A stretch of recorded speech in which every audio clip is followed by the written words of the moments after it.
Hi.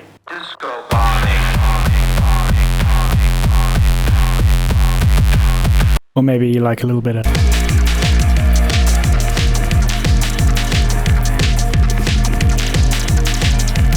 Or we should just maybe...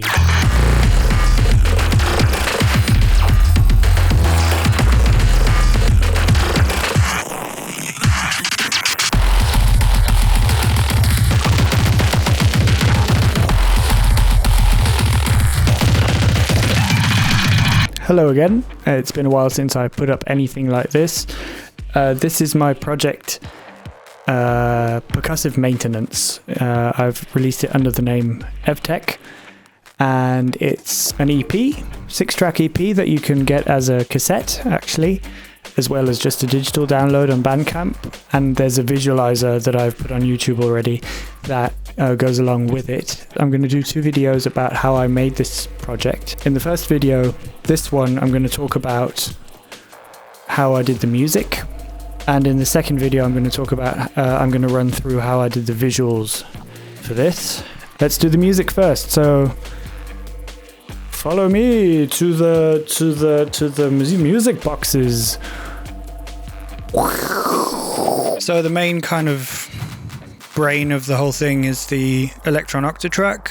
It's a great machine. I love it. Everything is being sent into the Tascam 424 because I really like the idea of dub mixing and being able to like change channels live. It serves as a summing mixer, but also kind of as a distortion box, and it's helping with some routing stuff I'm doing. The kick drum is coming from the Jomox M-Bass 11. It's pretty great. I love the Jomox stuff. The M-Bass goes through the Operation Overlord from Electro Harmonics, which is like an overdrive, stereo overdrive pedal. I got it because I wanted to be able to overdrive stereo things. In this case, it's mono, but it's good overdrive. It's great for line level instruments as well as guitars and basses. That goes into channel 1 on the mixer. Then the Minotaur is being sequenced by MIDI channel 5 on the Octatrack, and it goes back into the Octatrack and is used on a through track on 5, and occasionally, depending on what part of the set I'm in, it will go to multiple through tracks, or sometimes even a through track and a neighbor track, or even multiple neighbor tracks, depending on what I want to do with the bass. But all of the bass sounds and some just like sort of synthy sounds and effects are sourced from the Minotaur. The SP303 sampler is kind of doing like one-shot kind of effects, and it's running through the mono Norns shieldXL kit that I got from Denki Oto. It's awesome. Check it out. I'm not sure if he's still got them or selling them or if they're sold out or anything, but I got this kit from him. This one's running the Barcode thing, and I'll quickly show what it does. You can kind of set it to record and then feed it sounds, and it turns them into like, yeah, it's sort of, and you can kind of layer it on top of itself, so it'll start just sort of making weird squishy noises, and the output from that is then going straight into the mixer on top of everything. So it's also kind of an idea that in case everything on the Octatrack craps out, I can always just leave like a weird soundscape going that I've made on this thing while I reboot the rest. So if anything ever crashes, or like I've used this live before and I just used that sort of wash of stuff from the Norns as like as a lead into the set, or like a closer where like everything just sort of dies down and falls apart and you're just left with this kind of which, you know, I mean, if it's your thing, it's great. It is my thing. There's like 1U of rack space down underneath here that you can't see in this shot, but I'll cut to it. It's got the FMR audio, really nice compressor, and really nice leveling amplifier. The really nice compressor is hooked up to the stereo channels over the Q out from the Octatrack, and it's being sidechained from the kick drum. So the kick drum is going into is on an effects end on the Tascam, being fed into the really nice compressor and serving as like a sidechain sort of thing. And then right at the end, I've got the really nice leveling amplifier, which is quite a nice, I think, end of chain solution for live sets like this. Right, so I'm not going to waffle on for too long. Without further ado, I'm just going to get recording and then let's see what we end up with.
There were some moments in there I think were good. I think there's definitely enough material to chop something from. I just record it in stereo. I don't do any multi-tracking from this, though I could, but I kind of wanted to limit myself a little bit. I'll edit everything down into like, usable chunks and then kind of sequence a song from there. I find it a really nice way of making songs because you start with like a bunch of material and you just sort of whittle it down until it's somewhat listenable.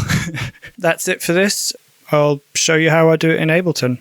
Right, so here we are in Ableton and I've done quite a lot.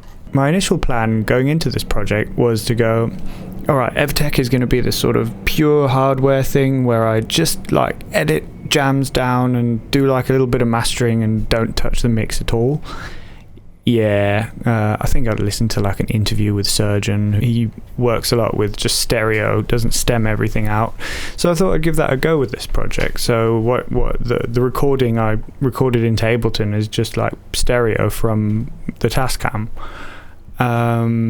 through a compressor. But yeah, as I was going, like I open Ableton and I just get carried away and start having fun with it. So I added a bunch of embellishments and samples and structural changes.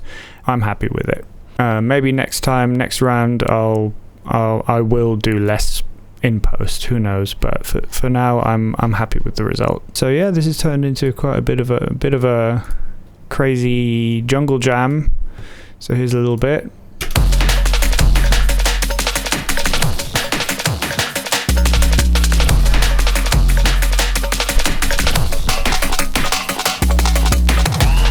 And then later on it does this.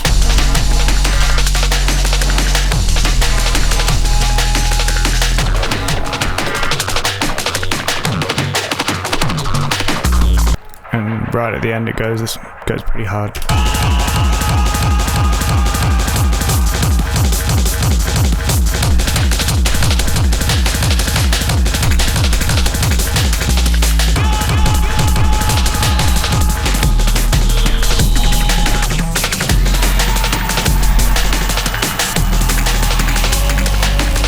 It's actually one of the more accessible tracks on this release. I think this EP that this is on is probably one of the most brutal things I've ever made. But yeah, it just I guess I just had something need to escape, and I let it happen. So yeah, it's a gnarly one. So I'll run through quickly what I did. So here's the original edit I made, unprocessed, so nothing, no EQ or anything really.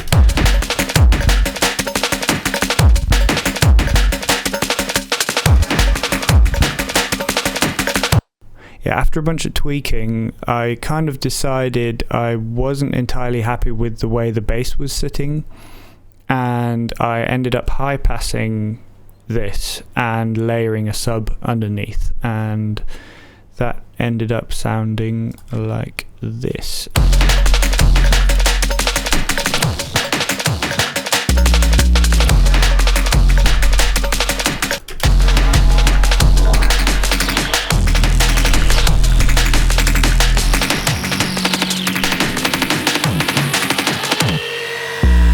bass is kind of made up out of multiple parts. There are some sections where I left the original sort of bass wobble in there. I mean, I didn't really touch that. I mostly just high-passed it and layered something below it.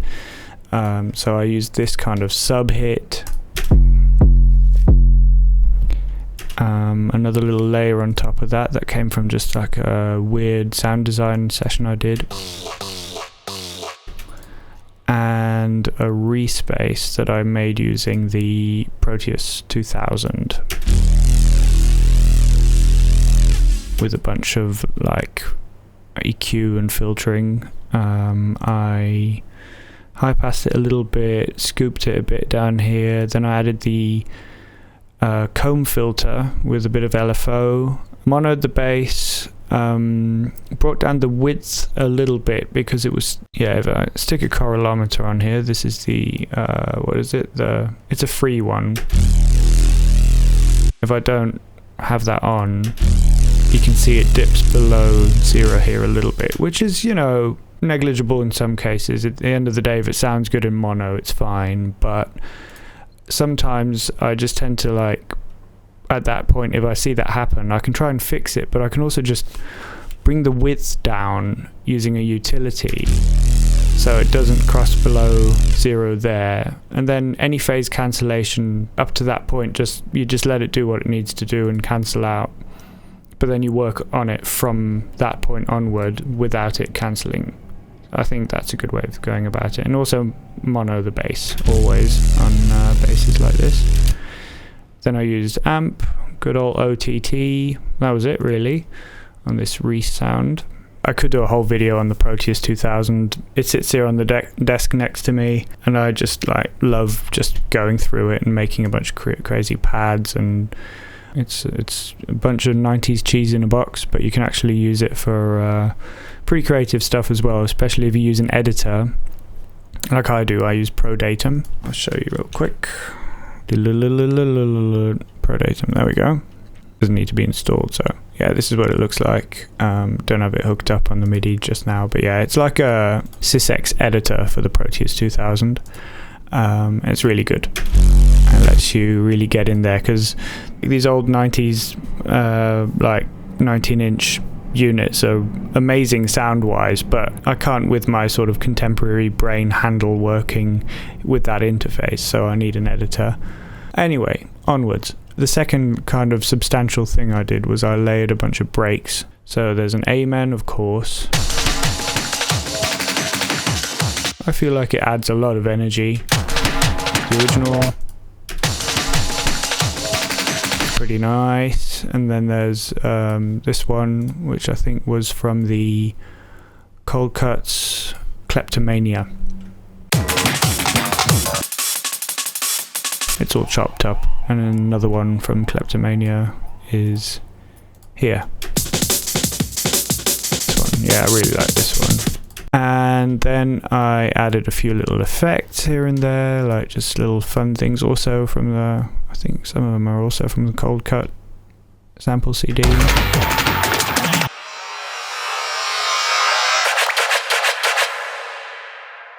Yeah, with a bunch of reverb, OTT, echoes, that kind of stuff. And then these samples, vocal samples I got, were from, I think, oh yeah, they're from Almost Famous, from a pretty great movie. I used to love that film.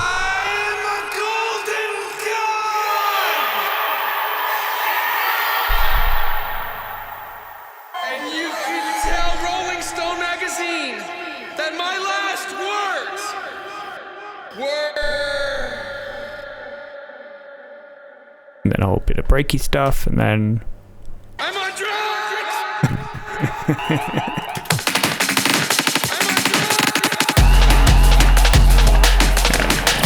And then the last sort of big thing I did to layer on top was add a bunch of this acid that I made, also using the Proteus 2000.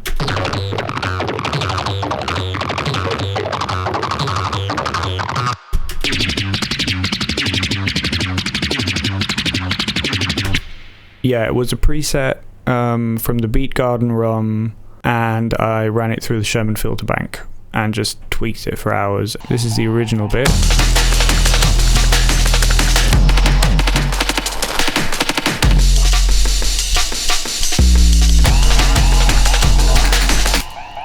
But yeah, we add some acid.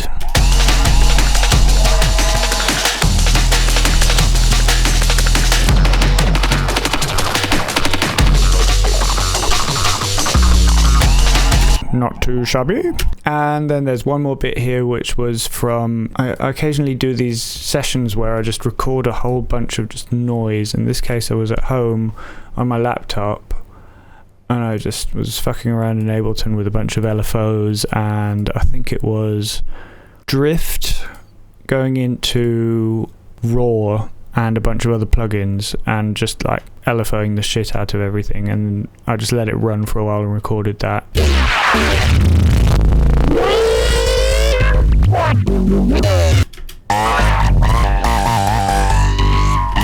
Yeah, there's I think multiple tracks worth of just wub-wubs in here.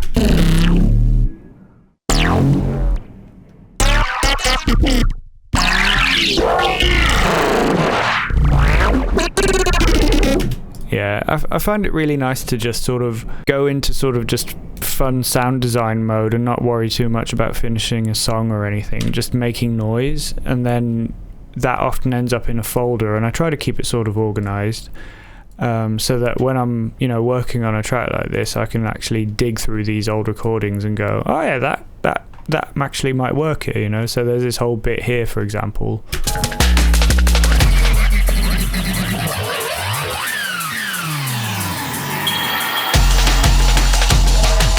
And here's another one.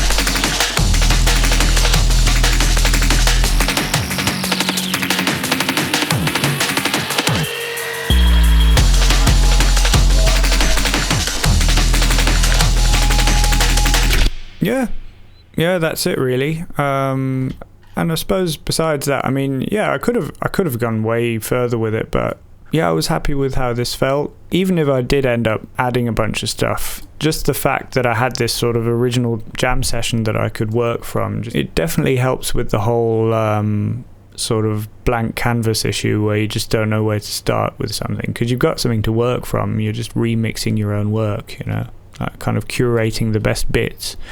Yeah, I find that a really nice way of working. So yeah, and all the other songs on this EP have been made in the same way. I think the main reason for making a tape was that I wanted to make a physical object to go with this, and a tape is a wonderful medium that you can record yourself and do the artwork for yourself, and I just had a great time recording all the tapes onto 2 tape machines, creating the artwork and cutting the J cards out. There's 4 variations of the J cards, and there's a bunch of variations of the stickers that go on the tapes as well, because they all come from the same sticker sheet, which is just like a little detail that I'm quite pleased with. I use these RTM Fox tapes, which are made in France. RTM, Recording the Masters. There's this company in France that makes them. I think they sound great and they're really fun to make, so yeah, that was the only reason really. And my friends from Noah Line are helping me distribute it and getting the word out. So yeah, big up to them. Thanks for sticking around. I plan to do more of these releases in the future. So if you want to stay up to date, the best thing you can do is hit the bell, subscribe, all the YouTube stuff. If you want to support me, you can buy me a coffee via Ko-fi. I'll just set that up. I'm going to give that a try. I put a sample pack on there as well, so if you want to get some samples, head on down to Ko-fi, and I put it up for €1. So yeah, I won't be doing like a regular weekly upload schedule or anything. I'm just going to do a series of uploads depending on the project when I feel that they're ready to go up. The promise I can make to you is that every time I upload something on YouTube, it's going to be about something that I genuinely care about, that I want to share with you. So yeah, you can buy my music on Bandcamp. If you want the project files to get started with Ableton and Unreal, my friend Sem and I made a Patreon, and then we took it down again because we ended up being too busy to maintain it and felt a little bit guilty about taking people's money every month for it. So instead, for a while we made it free, and then we decided to take it down completely. But the files are still up on Google Drive. The link is in the description. and the Discord for that is also still up. So if you want to learn more about doing the whole Ableton to Unreal communication setup, follow those links in the description, and the Discord channel will help you on your way. There's also a document going with the project files that will point you on how to just set it up so you're just up and running. Yeah, that's it for now. In the next video, we're going to talk about how the visuals were made for this in Unreal, but also using Resolume this time. So that'll be interesting. Yeah, stay tuned for that, and I'll see you in the next one. Thanks very much for coming by, and take it easy.